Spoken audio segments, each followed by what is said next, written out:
What is the stupidest rule you ever had to follow?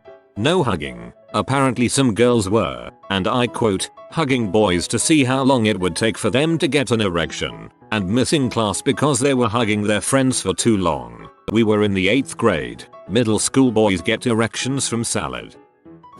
In my public school, we were told not to stand in circles at recess because it looked like we were a gang, and some of the teachers feared for their lives, so we stood in square shapes instead.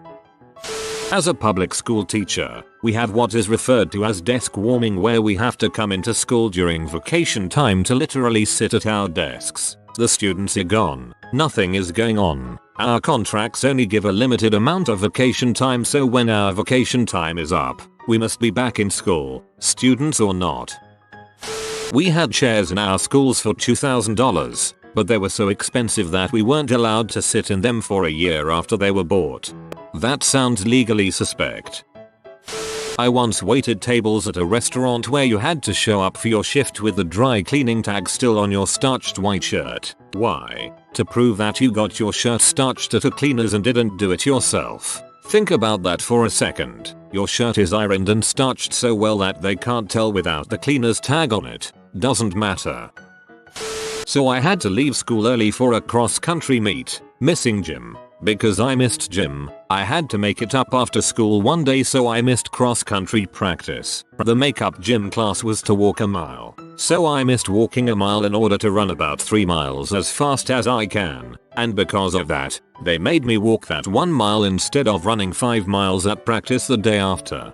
I was disqualified from a high school cross-country race because I had a rubber band on my wrist. They didn't tell me until after I crossed the finish line that was 5k away. I was in the US Army, stationed in Korea. I had to water the trees near the barracks on WED. It was raining. Here I am standing in the rain watering a tree, questioning how I got to this freaked up point. I know of Marines at 29 Palms having to flip over rocks so they don't get sunburned and tan evenly. At school, football soccer was banned as it was played too much to make way for other sports. The ban was soon revoked after people were getting hit in the head with cricket bats. When I was in grade 3-6, when our school bell would ring after recess or lunch, we had to freeze where we were. No movement at all. The duty teachers would scan the schoolyard just looking for someone to yell at for continuing to move after the bell. After about 2 minutes they would ring the handbells and we could line up to go in. It's been over 50 years and I still can't figure out the reason for it. I think that forcing the children to freeze in place for 2 minutes calmed them down and served as a transition to going into class. At my job, out of nowhere, the department director suddenly told us we couldn't sign our emails. We just had to put the department name at the bottom of them. Absolutely no explanation was given for this rule. 2 months later, after no one could figure out who was working on what in our emails, and other people in the company having trouble figuring out who they should follow up with, we suddenly got orders that all our emails must be signed with our names. My dad goes crazy at me whenever I drink fresh fruit juice after midday because fresh juice is for breakfast according to him. Now I've moved out though, so I can enjoy orange juice whenever I want. Oh yeah. My parents did this too. I think they wanted the juice to last with 3 girls and my dad. Juice always was gone quickly, so we even had to use the small glasses for it. Now I get a container and my husband gets a container and we drink out of carton. Screw the rules.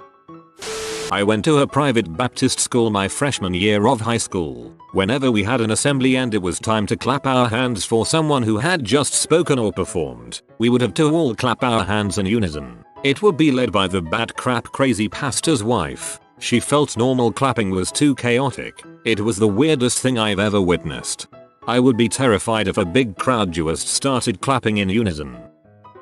In high school, if you were late to first period you got a detention. Late to your second class there was no penalty. This just caused everyone, including myself, to just skip the first class altogether. My middle school was a small town K-8 and fairly new. The administrators couldn't quite figure out how to properly do their jobs, and consequently there were a lot of strange playground rules. For example, only certain grade levels may sit stand on a particular hill. Hill was mound of dirt, not dangerous in the least. No one allowed within 15 feet of one of the fully developed trees. Just one of them. My favorite was that we were not allowed to congregate in groups larger than 3 people. Like I said, it was a small school, and the entire 8th grade was pretty good friends. We once got split up on the playground because you can't stand in circles of this many people because we can't see what's going on in the middle of you. So we stood in a giant parabola instead and didn't get in trouble. When I worked at my university library, we were allowed to browse the internet on the computers at the circulation desk after all of our tasks were done. One time one of the 2 computers apparently got a virus, and after the IT people fixed it, we weren't allowed to browse the internet on that particular computer. The other one, they were fine with. It was very obvious that my supervisor had no idea how computers work. So, of the 2 people working a given shift, one would get to browse the internet and the other did not. Sounds like a rule my mom would make. Anytime her computer gets a virus, it is magically my fault.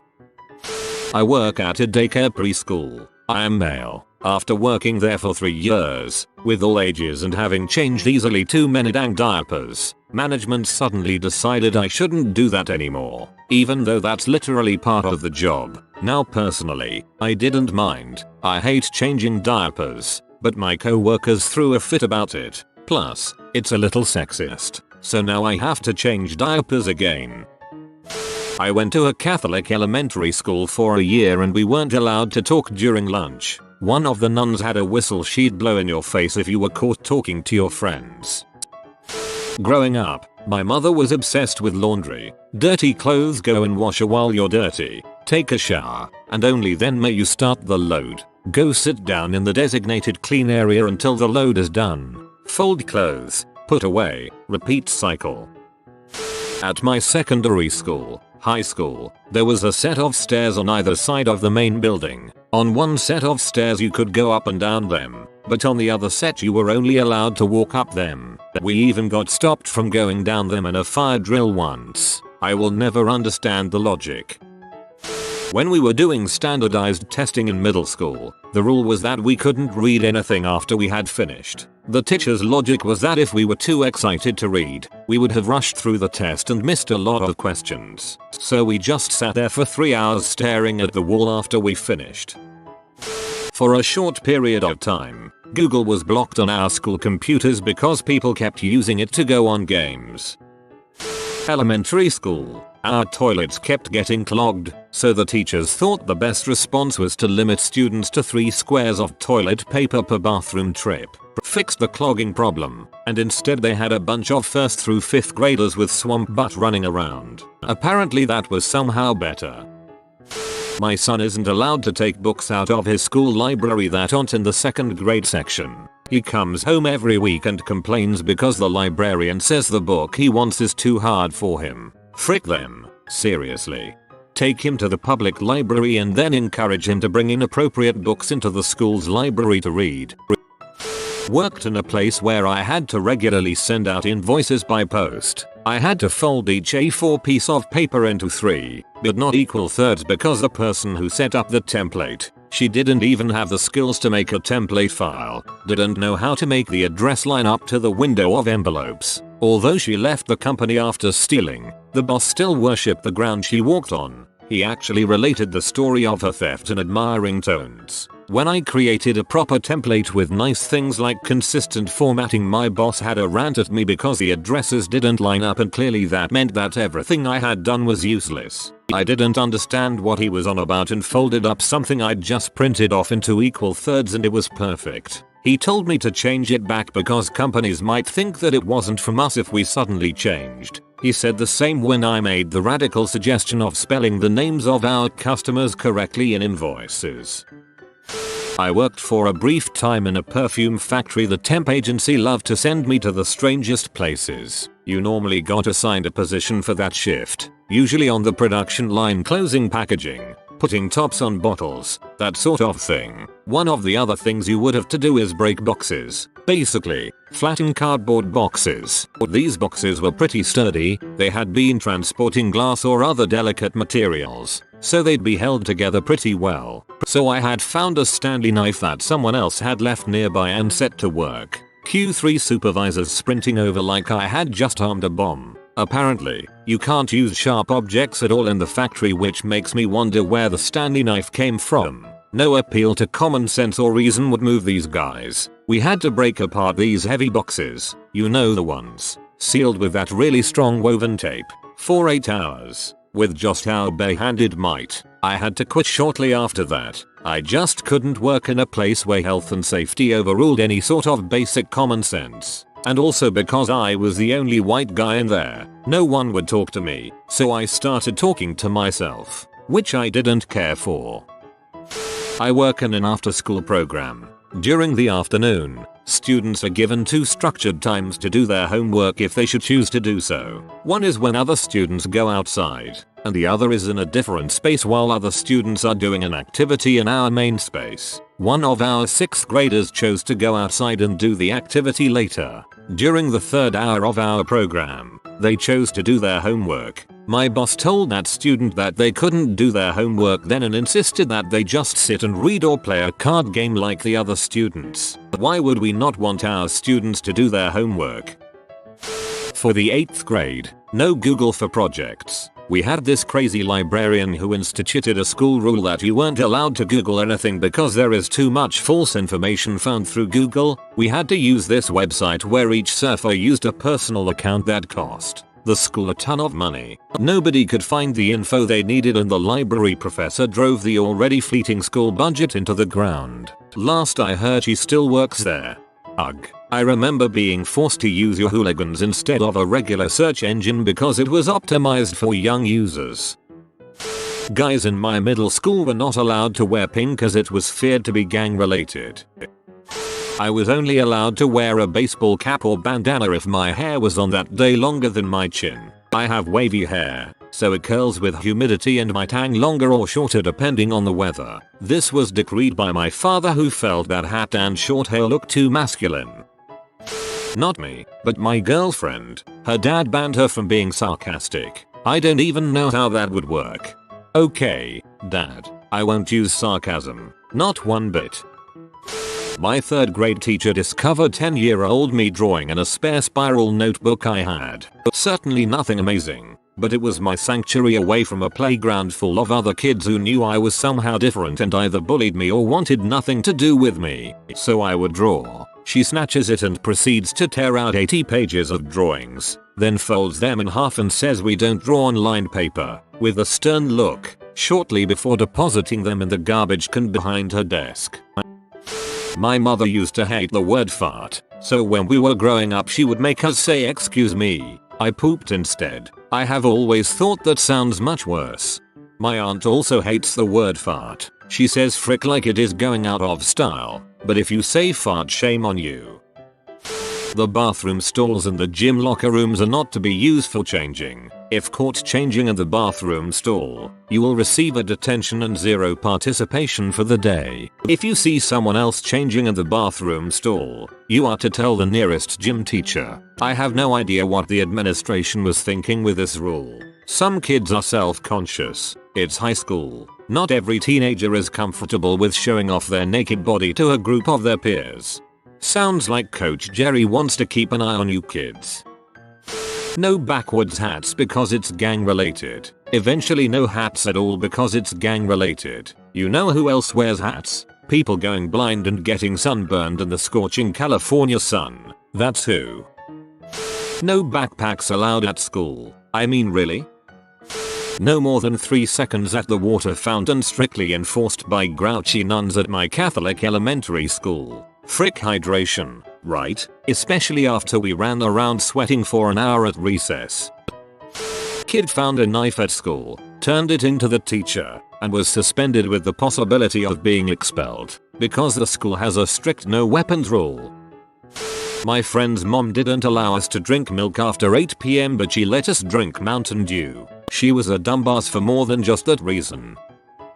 When I was a hostess, my manager on duty told me I wasn't allowed to leave the host stand, not even to seat tables. People would come in and I would say hi, they would ask if we had any tables and I would say I have no idea, I'm not allowed to leave the host stand, good luck. I did that all night. When I was in preschool, I wasn't allowed to write my own name on my artwork because none of the other children knew how to write their name and I would make them feel bad if they knew that I knew. That was just one of many rules in that vein. My parents pulled me really quick. Being only allowed to go to the washroom once per semester, and yes, they keep track. I don't get the logic whatsoever. Humans pee and crap. What's harmful about going to the washroom? If anything, it's less harmful for me to go. On the upside though, I've learned how to hold in my pee for immeasurable amounts of time. My parents refused to let me do anything that they construed as playing with my food. This included, wait for it, opening, taking the top off, my Oreos. But you're supposed to open them, I would argue. It even shows people opening them in the commercials, but they wouldn't hear of it. Some kids sneak around doing drugs in secret, or shoplifting, or lighting things on fire. Me? If I wanted to rebel when my folks weren't looking, I would sneak some Oreos from the cupboard, and then I would unscrew those cookies like a motherfucker. I had to eat burgers with a knife and fork for a short, but puzzling time of my childhood.